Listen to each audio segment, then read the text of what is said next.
Welcome students in ancient history class.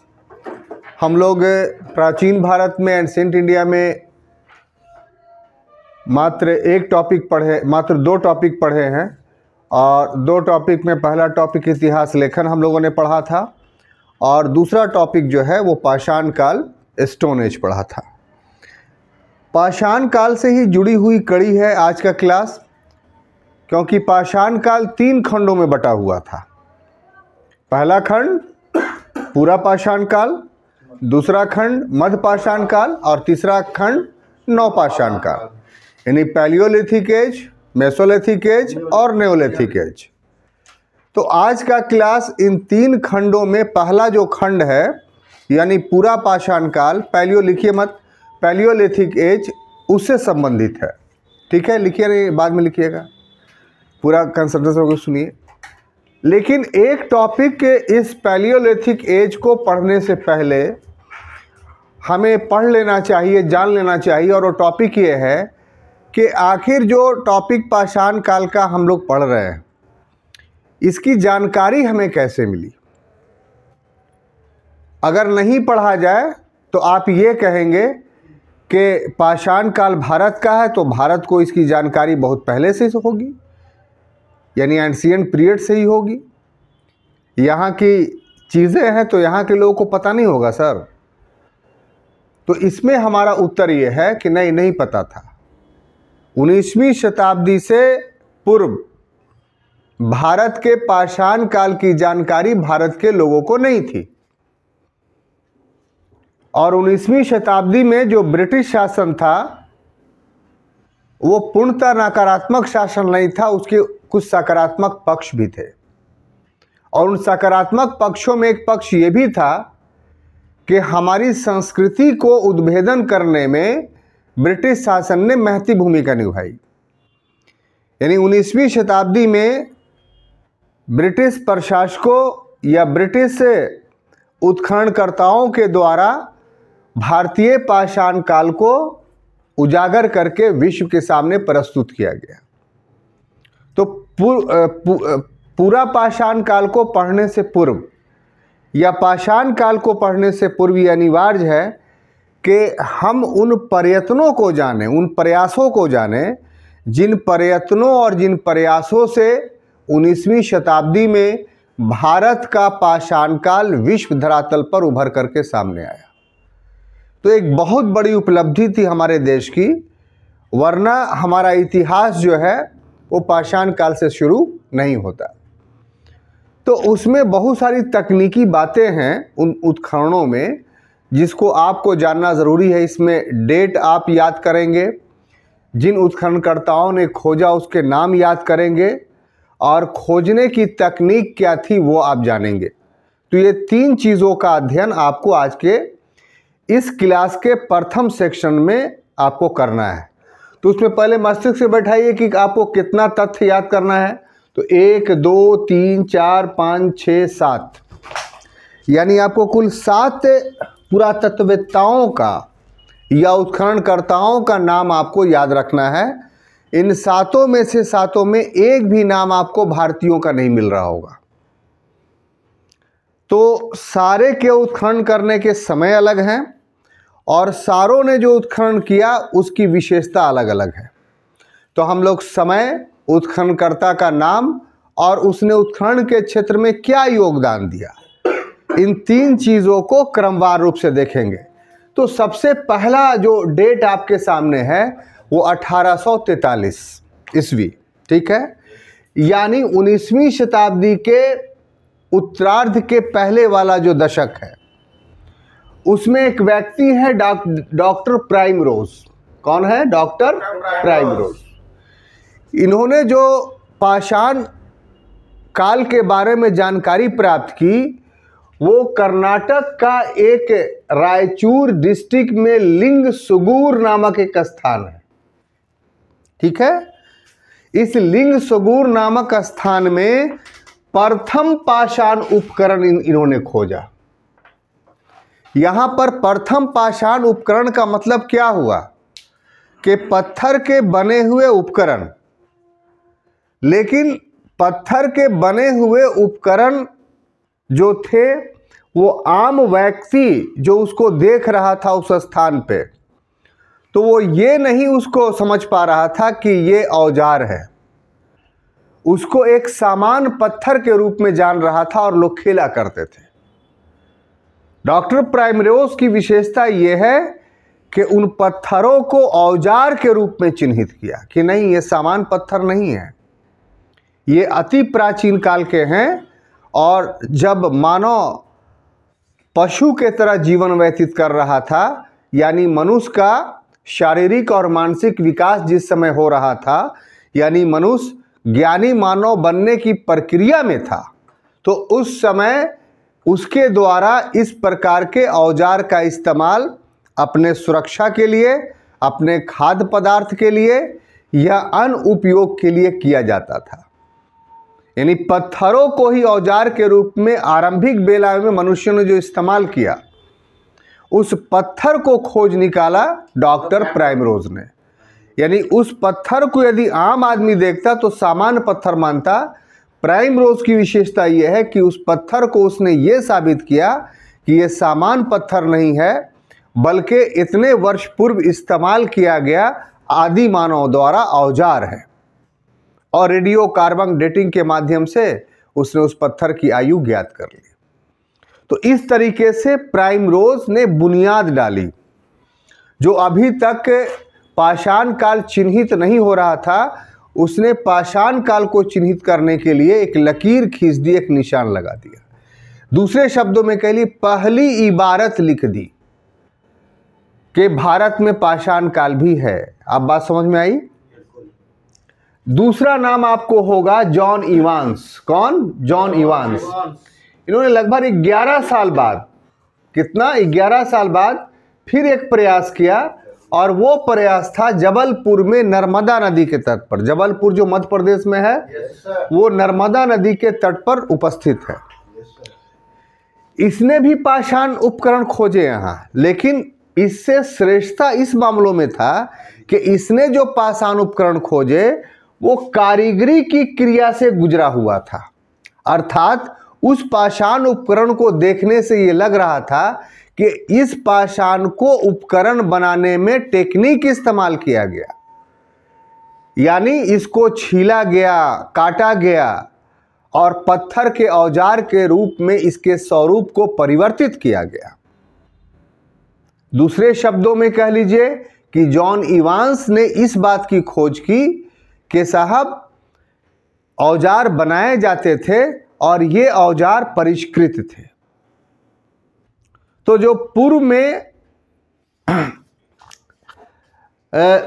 Karnataka के लिंगसगूर का जो पत्थर था और जबलपुर के नर्मदा नदी का पत्थर था, दोनों में डिफरेंस क्या पा रहे हैं? तो जो कर्नाटक के लिंगसगूर में मिला था वो कारीगरी के क्रिया से गुजरा हुआ नहीं था। वो ऐसा पत्थर था कि लोगों ने उठाया और इस्तेमाल करना शुरू कर दिया किसी पत्थर को। तो इस्तेमाल करते करते हाथ के पकड़ने से उसमें चिकनाहट आ गई, जहाँ से तोड़ रहे थे उसमें शार्पनेस आ गया, तो इस्तेमाल करने से वो औजार बन गया। बात समझ में आ रही कि नहीं? लेकिन जो जबलपुर से मिला उसमें पहले उस पत्थर को औजार के रूप में परिणत कर दिया गया। तो प्राइमरोज और जॉन इवांस के खोज में ये डिफरेंस है कि प्राइमरोज की खोज कारीगरी की क्रिया से गुजरी हुई नहीं थी और जॉन इवांस की खोज ऐसी हुई कि वो अस्त्र कारीगरी के क्रिया से गुजरा हुआ था। सब्जेक्ट सूखा है, लेकिन आपको पढ़ाया इस ढंग से जा रहा है कि चीज़ें याद होती चली जाए। ठीक है ना? तो यही तकनीक है। एंशिएंट हिस्ट्री पढ़ने में थोड़ा प्रॉब्लम होता है। अब देखिए तीसरा क्या है भाई कि 19वीं शताब्दी के उत्तरार्ध, इसमें फिक्स जो है वो डेट है, लेकिन तीसरी में फिक्स डेट इसलिए नहीं है कि बहुत बड़े क्षेत्र का उत्खनन किया गया और 1 वर्ष में नहीं हुआ, 5 वर्ष लगे, 10 वर्ष लगे, तब उस क्षेत्र का तथ्य उभर करके सामने आया। तो इसीलिए हमने लिखा है 19वीं शताब्दी के उत्तरार्ध, यानी 1850 से लेकर के 1899 तक का जो पीरियड है, उसमें हैदराबाद में मीडोस टेलर नामक पुरातत्ववेत्ता जो है उन्होंने काम किया। और सबसे महत्वपूर्ण बात यह है कि ये तीसरे चरण का जो था, इसमें महापाषाणिक कब्रें मिल गई उनको। तो महापाषाणिक कब्रों का मतलब क्या हुआ? हमने आपको एनसीईआरटी पढ़ाने के क्रम में आपको बताया था इसका डिफिनेशंस कि महापाषाण काल क्या था। तो दक्कन का ऐसा कुछ क्षेत्र था जिसमें लोग मृत्यु के बाद अपने लोगों को दैनिक उपभोग की जितनी वस्तुएं थी उसके साथ कब्रों में रख दिया करते थे और उसके ऊपर एक पत्थर लगा दिया करते थे जिससे ये चिन्हित हो कि ये कब्र है। तो इस प्रकार की कब्रों का उद्भेदन जो है वो मीडोस टेलर ने किया। तो अब इससे क्या हुआ पता है आपको? इससे ये हुआ कि अब पाषाण काल में लोगों के सामाजिक आर्थिक जीवन की भी जानकारी हो गई। Yes sir. सिर्फ यही नहीं हुआ कि साहब पत्थर के चीजें इस्तेमाल होते थे, उन पत्थरों के आधार पर अनुमान हम लगा रहे हैं। आदमी था कि नहीं ये इस ग्राउंड पे कह रहे हैं कि भाई पत्थर इस्तेमाल कर रहा है तो आदमी भी होगा।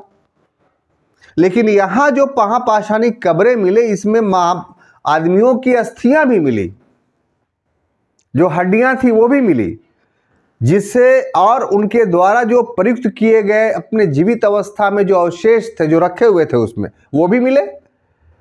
तो इससे क्या हुआ कि उनका सामाजिक स्थिति क्या था, उनकी आर्थिक स्थिति पाषाण युग में की थी, कैसा जीवन लोग व्यतीत करते थे, किन किन वस्तुओं का इस्तेमाल करते थे। तो मीडोस टेलर के द्वारा इस प्रकार से जो है व्यापक तौर पे सभी जीवन के पहलुओं को उभार करके पाषाण काल का लाया गया।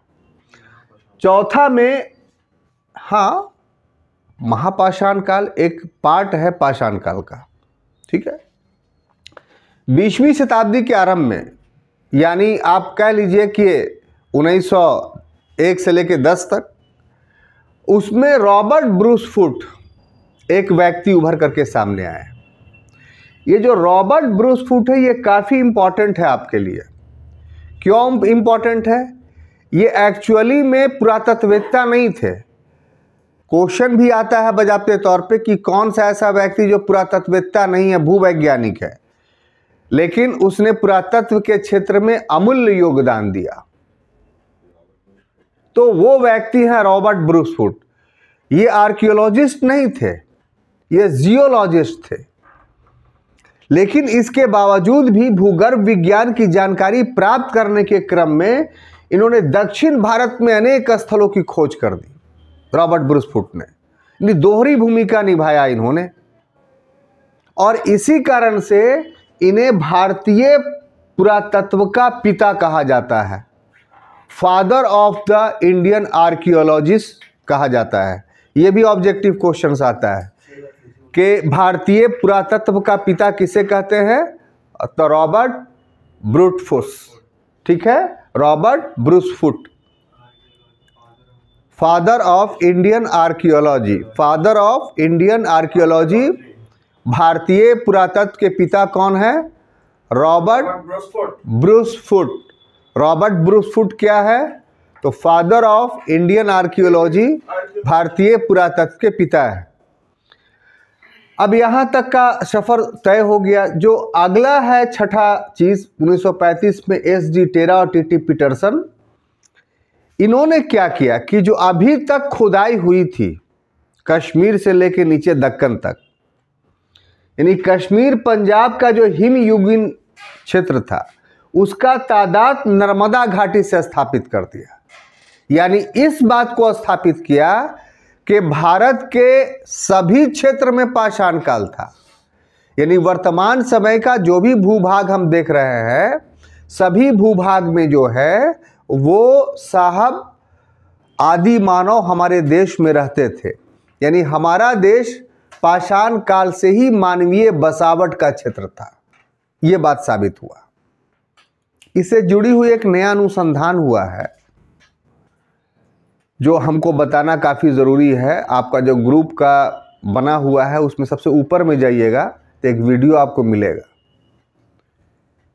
अभी तक जैसे इसके पहले वाले क्लास में हमने बताया था आपको कि आदि मानव के अवशेष नहीं मिले हैं, बताया था। लेकिन नवीन अनुसंधान जो हुआ उससे पता चला कि उत्तर प्रदेश के हथनोरा से फोसिल्स मिले आदमी के 90 के बाद।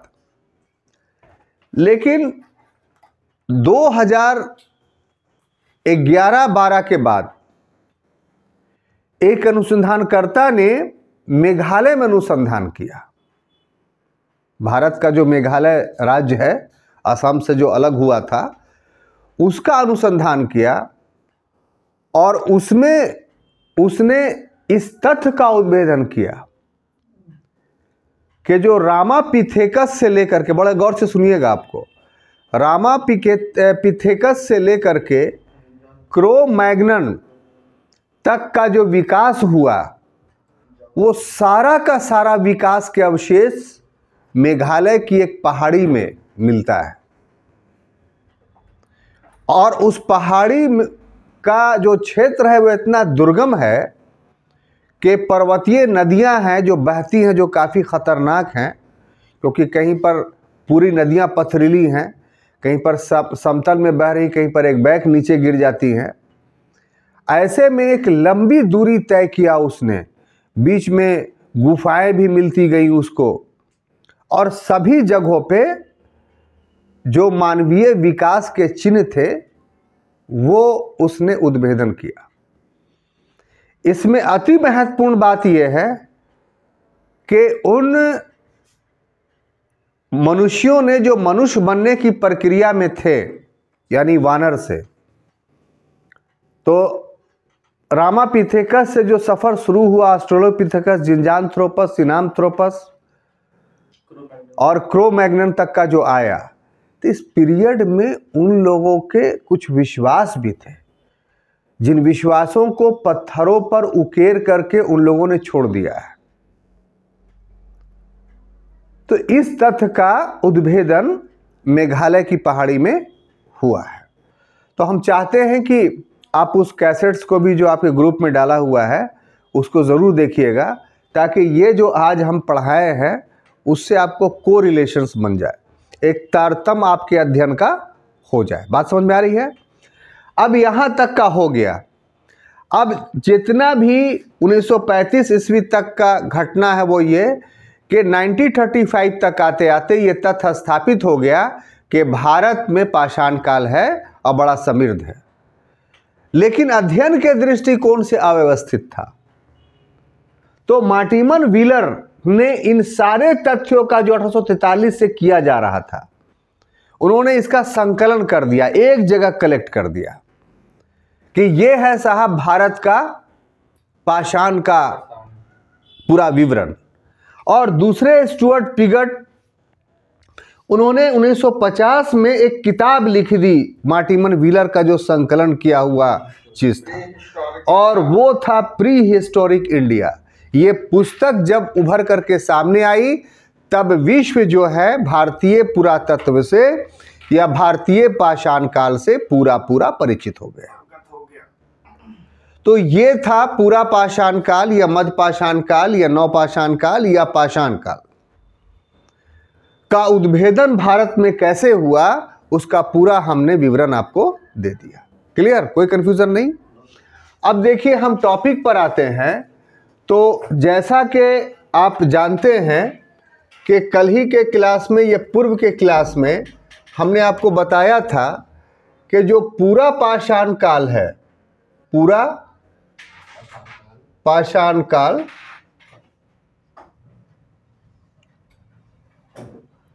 जिसको इंग्लिश में हम लोग बोलेंगे पैलियोलिथिक एज, है ना? क्या बोलेंगे?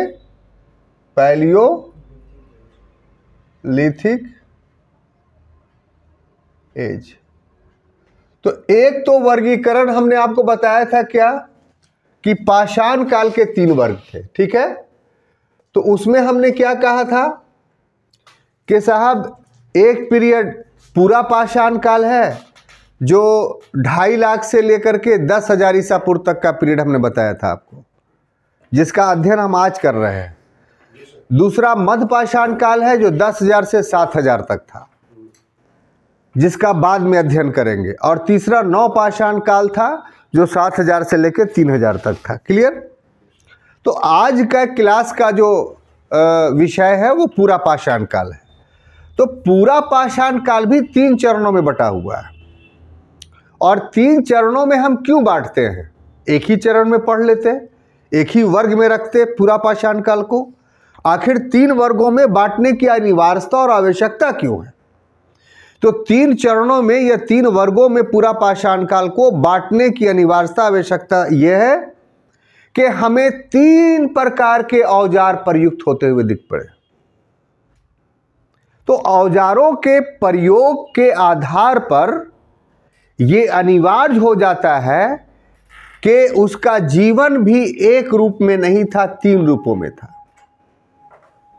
तो औजार और जिंदगी गुजारने के तरीके के आधार पर यह जरूरी है कि हम उसको जो है वो वर्गों में वर्गीकृत करें।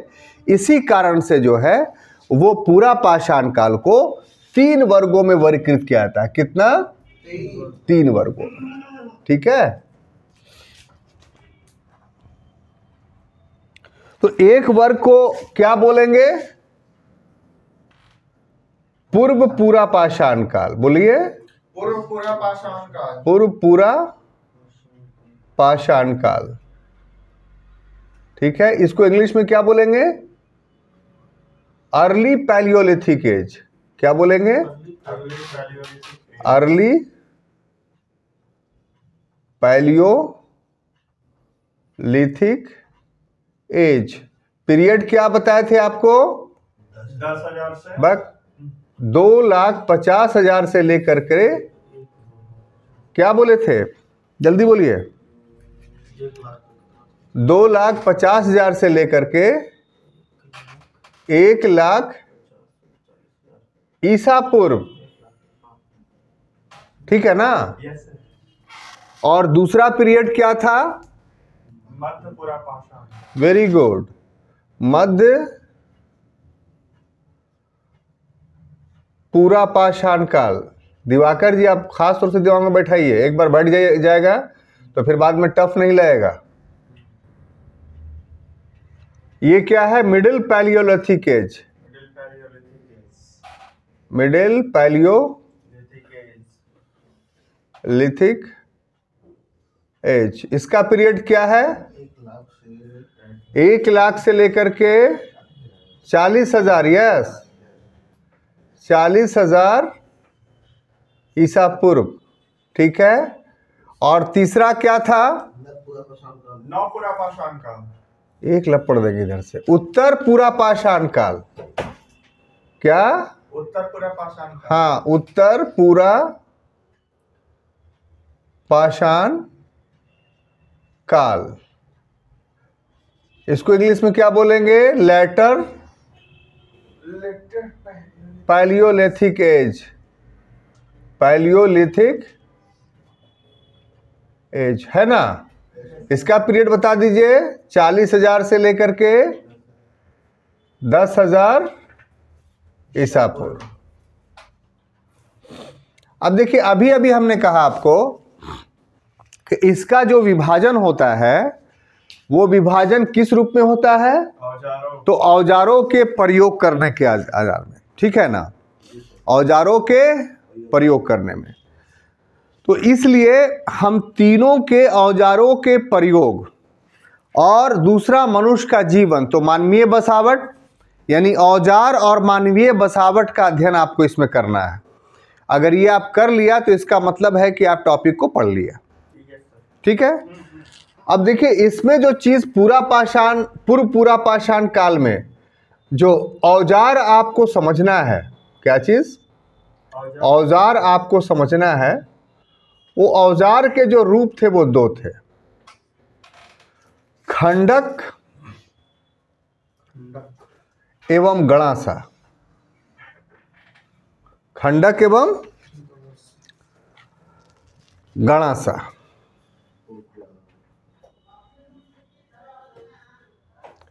इसको इंग्लिश से बोलेंगे chopper, chopping tools.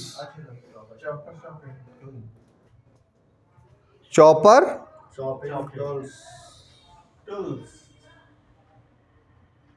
Chopping tools, ठीक है। दूसरा है हस्त कुठार और विदारक। क्या है? हस्त कुठार एवं विदारक। इसको इंग्लिश में हैंड एक्स क्लेवर टूल्स।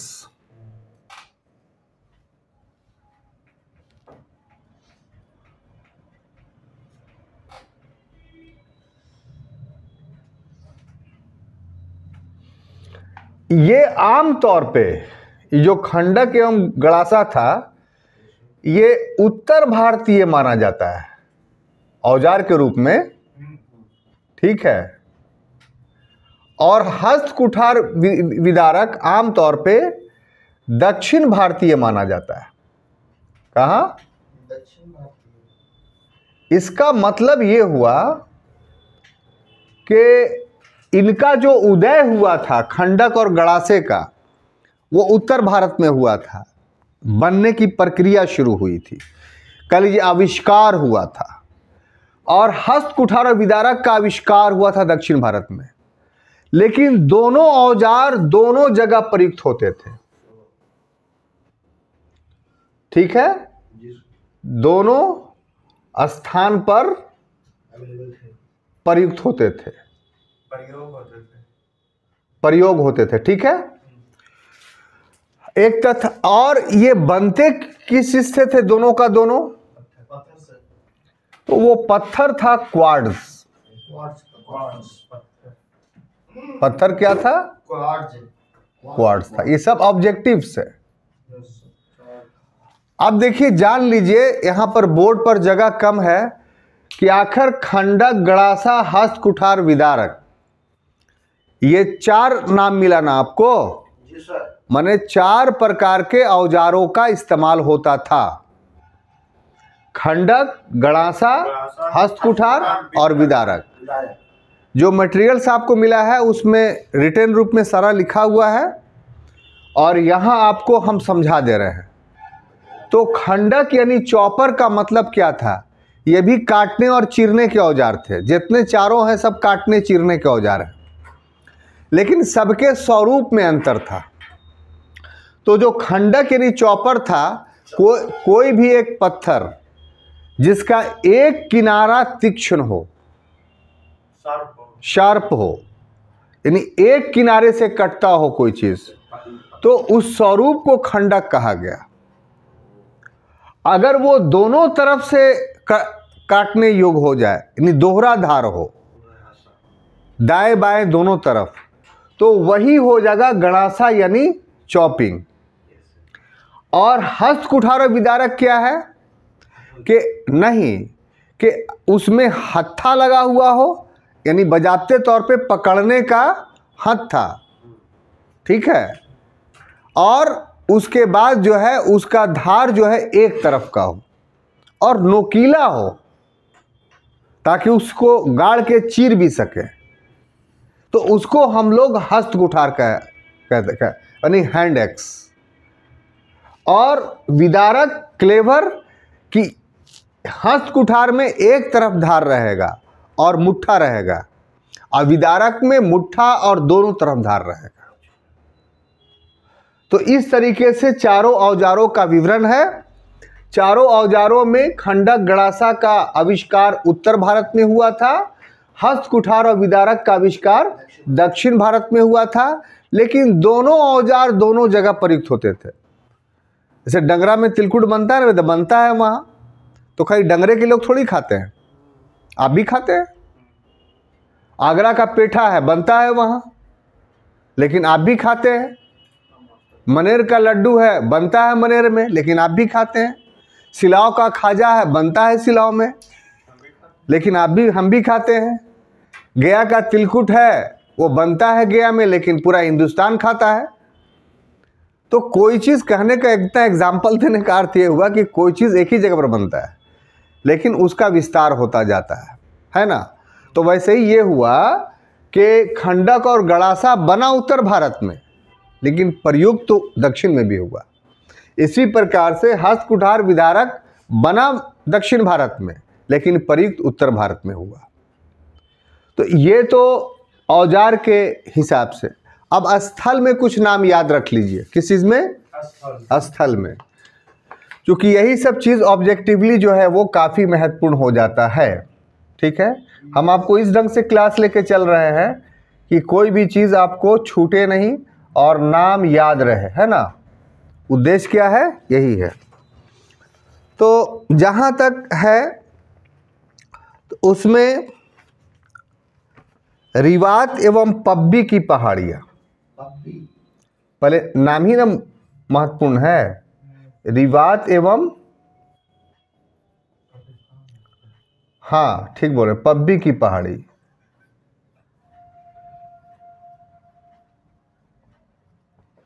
ये एक हो गया।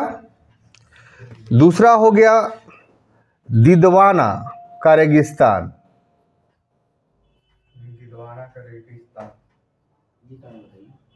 दिदवाना का राजस्थान है। Very good. रेगिस्तान, ठीक है। इसके बाद है हुंगसी। देखिए मिश्रा जी, आपको यही सब दिक्कत था, तो हम इसीलिए सब बाइफरकेट कर दे रहे हैं, अलग अलग नाम, ताकि कोई आपको प्रॉब्लम नहीं। माइल स्टोन 101 और सबका एक्सप्लेन कर देंगे। Mile stone 101। उसके बाद है होशंगाबाद, या कह लीजिए भीमबेटका, सॉरी इधर लिख देते हैं ना, भीमबेटका।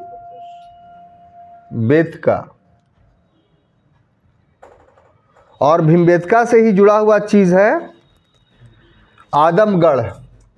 क्या चीज? आदमगढ़। आदमगढ़, ठीक है। और दक्षिण के भी कुछ स्थल हैं, तो स्थानाभाव के कारण यहाँ नहीं लिखे हैं, बोल देंगे, मटेरियल्स में लिखा हुआ है सब।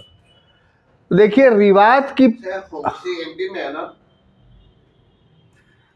एमपी में पढ़ा है हुंगसी जी। बेटका तो एमपी में पता ना। करनूल और हुंगसी एक साथ पढ़ा है कि नहीं? बोलिए, उसी दिन ऑब्जेक्टिव बनवाए हैं आप लोग को। करनूल और हुंगसी पर क्या कोडिंग करवाए थे? क से करनूल और क से कर्नाटक नहीं, नहीं, करनूल आंध्र प्रदेश और हुंगसी कर्नाटक, एक लपड़ देंगे इधर से। तो फिर वो जो पूरा पाषाण काल में बताया था ना कि देखिए कोड कीजिए करनूल और हुंगसी, कोई बार बार आएगा आपको। अभी बेटका तो एमपी में पता है। भीमबेटका, तो भीमबेटका ना मध्य प्रदेश में है ही। अलग पॉइंट बना हुआ नहीं। हाँ, अभी पहले समझिए ना पूरा बात। अजब अजब है, ये सब इतना आसान से आपको याद नहीं हो जितना आप चाह रहे हैं।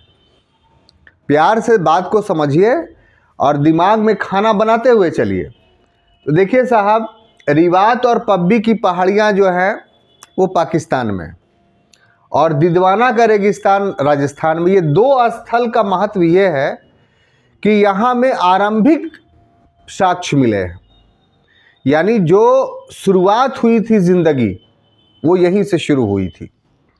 और हुंगसी जो है वो आपको अभी भी बताया कहाँ है, तो कर्नाटक में है। तो यहाँ पर जले हुए राख के अवशेष भी मिले और पत्थर के औजार तो मिले ही हैं। हुंगसी इंपॉर्टेंट चीज ये है कि जले हुए राख के अवशेष भी मिले। और उसके बाद ये पाकिस्तान में है माइल स्टोन 101। यहाँ जो औजार ये सब पढ़े हैं ना, इसका कारखाना मिला है बजाते तौर पे। यानी ये एक ऐसा पूरा पाषाण कालीन का स्थल है जिससे ये साबित होता है कि बजाते तौर पे यहाँ से सामान औजार बना के दूसरी जगह जाता भी था। कारखाने का मतलब क्या, सिर्फ अपने लिए तो इस्तेमाल किए नहीं, बड़े पैमाने पे तो दूसरी जगह भी इतिहासकारों ने कहा कि जाता होगा। और ये भीमबेटका और आदमगढ़ ये दोनों जो है मध्य प्रदेश में है, नर्मदा नदी के पास, और दोनों गुफा में है। इसकी विशेषता क्या है कि गुफा में है। तो उससे पता ये चला कि पाषाण कालीन लोग जो है गुफाओं में रहते थे। लेकिन अभी पूरा पाषाण की चित्रकारी नहीं मिला है। एक अंतर के साथ कीजिएगा, चित्रकारी जो है वो उसके बाद के काल की है इन गुफाओं में। तो ये तो मुख्य रूप से आप उत्तर भारत या दक्कन की बात कर रहे हैं। दक्षिण भारत का नाम अभी नहीं है। दक्षिण भारत में दो नाम, अत्रिपक्कम और गोडीना मानी बाटू, ये दो स्थल है जिस स्थल पे पूरा पाषाण काल या पूरा पाषाण काल के अवशेष हम लोग को मिलते हैं। क्लियर? कोई कंफ्यूजन नहीं। इतनी सारी बात यदि आप रखते हैं तो पूरा पाषाण काल में रिटन रूप में भी मेंस में लिखना होगा तो आप लिख सकते हैं आराम से, और ऑब्जेक्टिव जो भी आएगा वो इतना में से आएगा, इससे अधिक में नहीं आएगा। अब आइए कि मध्य पूरा पाषाण काल जो 1 लाख से लेकर के 40,000 ईसा पूर्व तक का है। तो इसमें जो महत्वपूर्ण बात आपको जानना है ये कि 1960 से पूर्व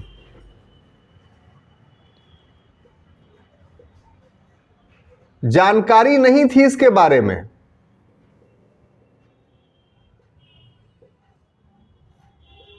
ठीक है ना? 1960 से पूर्व जानकारी नहीं थी। 1960 में वीएन मिश्र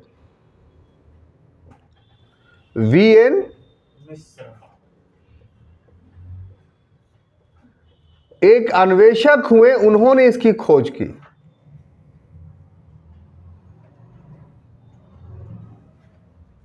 अन्वेषक माने खोजकर्ता, ठीक है ना? और इन्होंने खोज कहाँ की? तो महाराष्ट्र के नेवासा में। हाँ, ये इसका मतलब नेवासा नाम आएगा आपको तो आप समझ जाइए कि ये मध्य पाषाणिक स्थल है।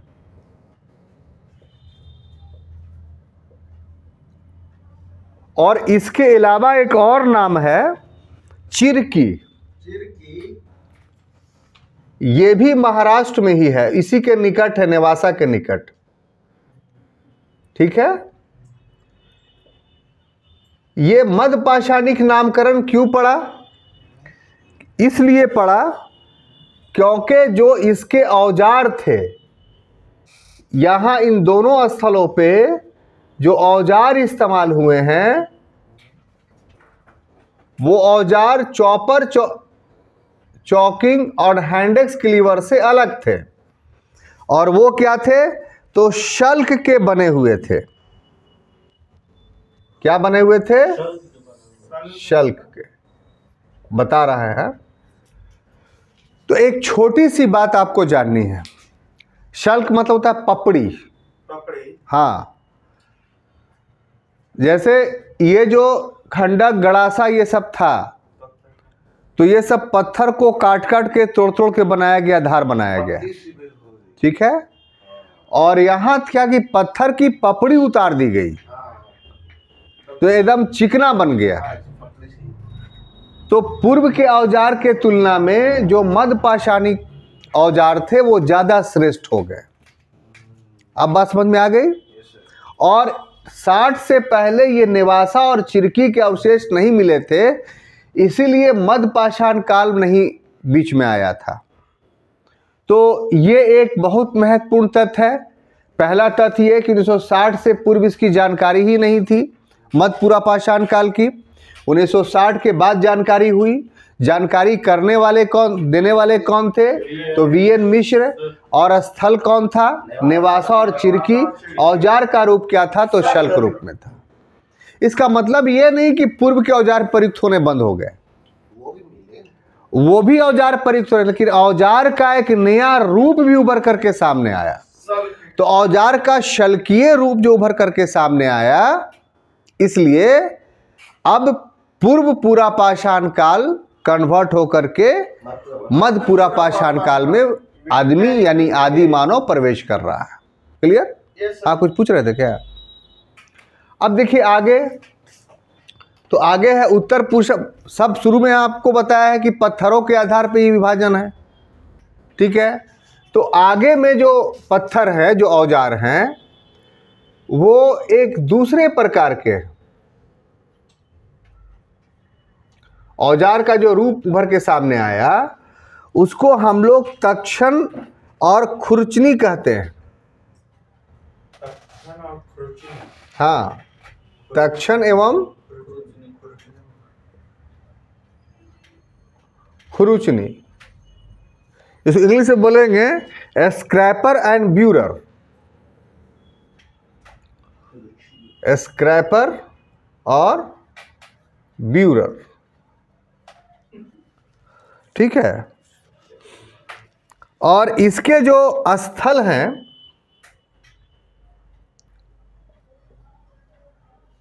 वो काफी महत्वपूर्ण है। उसमें कुरनूल की गुफा से मिला है औजार ये। कुरनूल कहाँ है बोलिए, अभी बताए हैं। कर्नाटक। मारेंगे एक लप्पड़ से, आंध्र प्रदेश है। तब करेगा बदलनाची। ये हुंगसी वहाँ। हाँ, ये हुंगसी कुरनूल आपको बोला था ना कि याद करना है, यही पूछ देगा, आसान। नदी कौन, तो कृष्णा, सब बता चुके हैं। तब कुरनूल गुफा है ये, एक्चुअली में क्या है, कुरनूल की गुफा, वहां से मिला है। उसके बाद संघाव की गुफा हम लिख ही देते हैं कुरनूल आंध्र प्रदेश, ना तो आप लोग फिर कीजिएगा बाद में गड़बड़ी। उसके बाद एक और नाम है संघाव की गुफा, ये अफगानिस्तान में है।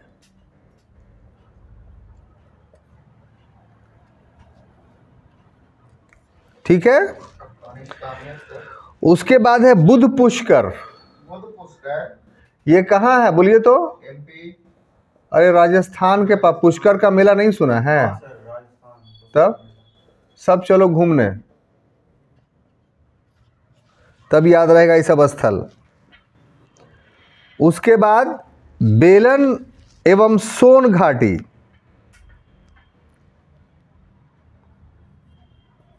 बेलन एवं ये उत्तर प्रदेश में है, ठीक है। और एक नाम और याद कर लीजिए, रेणु गुंटूर। रेणु गुंटूर ये आंध्र प्रदेश में है ना। और लास्ट नाम याद कर लीजिए, बिसाड़ी। हाँ, ये गुजरात में है। बिसाड़ी ये कहाँ है, गुजरात में। यही सब नाम आपको याद रखना है, और इस क्लास को करने का उद्देश्य भी यही था, ठीक है। तो अब देखिए गौर से कि ये जो हुंगसी स्पेशल है वो पूर्व पाषाण कालीन है। आपको याद क्या करना है साहब, कौन बार बार एग्जामिनेशंस में आ रहा है, देखिए फौरन याद करवा दे रहे हैं। ये आपको हुंगसी जो है वो बराबर तंग करेगा। कर्नाटक। ये कर्नाटक हो गया। पीरियड कौन है, पूरा पाषाण काल का है, लेकिन पूरा पाषाण काल का भी पूरा पाषाण काल। यहाँ आपको तंग करेगा एक नेवासा, जो बार बार क्वेश्चन आता है, ये मध्य पूरा पाषाण काल है। ये जो था हुंगसी आपको कहाँ था, कर्नाटक में। नेवासा कहाँ है, महाराष्ट्र में। ज्यादा तंग नहीं करेंगे आपको। उसके बाद एक कुरनूल जो उत्तर पूरा पाषाण काल, ये आंध्र प्रदेश में है। संघाव भी आता है, ये अफगानिस्तान में है, ठीक है। बिसाड़ी एक बस, ये गुजरात। यानी हुंगसी, नेवासा, कुरनूल, संघाव, बिसाड़ी, ये आपको दिमाग में रखना है। तो हुंगसी पूर्व पाषाण काल, नेवासा मध्य पूरा पाषाण काल, उत्तर में कुरनूल, संघाव और बिसाड़ी। यही नाम आपको ऑब्जेक्टिवली क्वेश्चन तंग करेगा। तो हमने आज के क्लास में आपको पूरा कोशिश किया कि पूरा पाषाण काल आपको समझ में आए। हम समझते हैं कि आप समझ गए होंगे। अगले क्लास में एक नए विषय के साथ उपस्थित होंगे। तब तक के लिए अनुमति दीजिए। धन्यवाद।